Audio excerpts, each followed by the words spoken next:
تو زمانی آرامی که بیرونت ناآرام باشه. جمله بیقراریت، علت همه ناآرامیت از طلب قرار توست.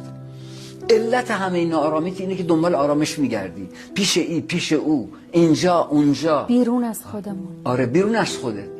طالب بیقرار شو تا که قرار آیدت.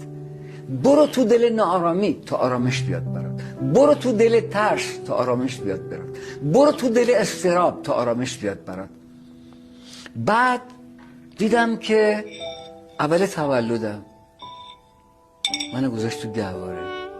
دیدم تا زمانی که این گهواره ناآرامه من آرامم. تا این گهواره ایستاد گریه من شروع میشه. به من گفت همینه، همه فرمول همینه. قرار ما توی بیقراری. قرار ما توی بیقراری محیط.